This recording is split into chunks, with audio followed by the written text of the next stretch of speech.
মাননীয় স্পিকার, গত বৃহস্পতিবার সংসদে একটি ঐতিহাসিক দিন ছিল।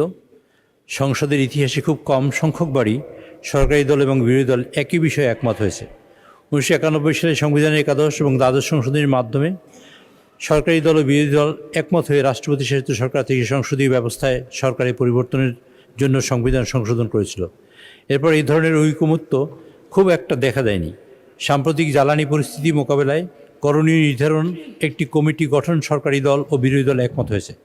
মাননীয় সংসদ নেতা এবং মাননীয় বিরোধী দলীয় নেতা এই কমিটির সমসংখ্যক সদস্যদের নাম প্রস্তাব করেছেন। মাননীয় সংসদ নেতা যেমন বলেছেন, বাংলাদেশের মানুষের স্বার্থে সরকার যে কারোর সঙ্গে আলোচনায় বসতে প্রস্তুত, তেমনি বিরোধী দলের নেতাও এই সংসদ সকল জাতীয় সমস্যা সমাধানে কেন্দ্রবিন্দু হবে মর্মে আশাবাদ ব্যক্ত করেছেন।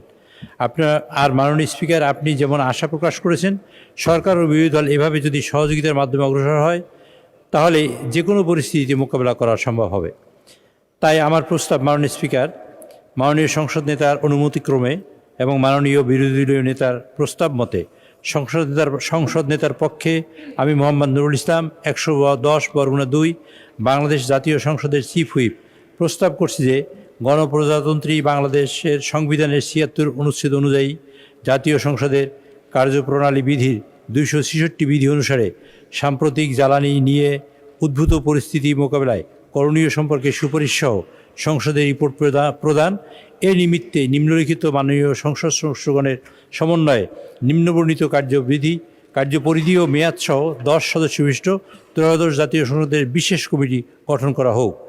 সদস্যবৃন্দ হলেন জনাব ইকবাল হাসান মাহমুদ, 63 সিরাজগঞ্জ 2 সভাপতি, জনাব অনিন্দু ইসলাম অমিত, 87 যশোর 3 সদস্য, জনাব ABM আশরাফুদ্দিন নিজান, 277 লক্ষ্মীপুর 4 সদস্য, জনাব মিয়া নুরুদ্দিন আহমেদ অপু, 223 শরীয়তপুর 3 সদস্য, জনাব মাইনুল ইসলাম খান, 169 মানিকগঞ্জ 2 সদস্য, জনাব মোহাম্মদ সাইফুল আলম, 185 ঢাকা 12 সদস্য, জনাব মোহাম্মদ নুরুল ইসলাম, 45 চাঁপাইনবাবগঞ্জ 3 সদস্য, জনাব মোহাম্মদ আব্দুল বাতেন, 189 ঢাকা 16 সদস্য এবং জনাব মোহাম্মদ আবুল হাসনাত, 252 কুমিল্লা 4 এবং জনাব মোহাম্মদ আবুল হাসান, 233 সিলেট 5 সদস্য।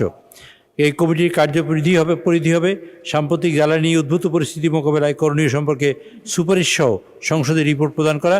কমিটির মেয়াদ, কমিটি গঠনের বিজ্ঞপ্তি প্রকাশের তারিখ হতে 30 দিন। মাননীয় স্পিকার, আপনাকে ধন্যবাদ।